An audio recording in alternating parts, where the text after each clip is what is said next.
1226 ईस्वी दिल्ली के सुल्तान इल्तुतमिश ने अपनी सेना तैयार की और मेवाड़ की राजधानी नागदा की ओर बढ़ा। लेकिन राजपूतों ने हार नहीं मानी। इस युद्ध में कौन जीता और क्या नागदा हमेशा के लिए खत्म हो गया?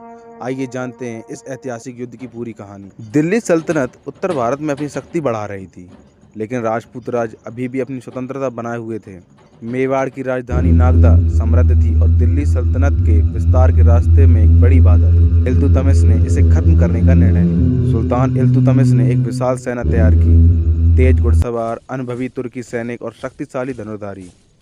दूसरी ओर गुहिल वंश के राजपूत योद्धा अपने सीमित संसाधनों के बावजूद वीरता से लड़े। दिल्ली की सेना ने तेजी से नागदा पर धावा बोला। राजपूतों ने अपने परंपरागत ढंग से मोर्चा संभाला। किले की दीवारों से तीर चलाए गए, तलवारों से प्रतिरोध किया गया और घुड़सवार सेना ने शत्रु पर धावा बोला। लेकिन संख्या में कम होने के कारण राजपूतों को धीरे धीरे पीछे हटना पड़ा। कई दिनों तक संघर्ष जारी रहा, लेकिन इल्तुतमिश की संगठित सेना ने नागदा की दीवारों को तोड़ दिया।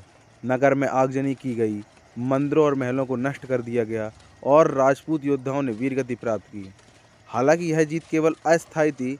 इल्तुतमिश ने शहर को लूटा, लेकिन वह मेवाड़ पर स्थायी कब्जा नहीं जमा सका। युद्ध में हुई क्षति के बाद गुहिल वंश ने नागदा छोड़कर चित्तौड़गढ़ को अपनी नई राजधानी बनाया। इस युद्ध ने राजपूतों को सीख दी कि उन्हें अपनी शक्ति को और मजबूत करना होगा। नागदा की हार के बावजूद मेवाड़ का गौरव बना रहा और आगे चलकर चित्तौड़गढ़ राजपूत वीरता का प्रतीक बन गया।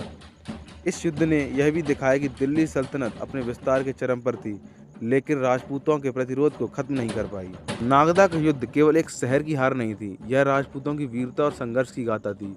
इतिहास हमें सिखाता है कि हार और जीत स्थायी नहीं होते, लेकिन संघर्ष और साहस हमेशा याद रखे जाते हैं।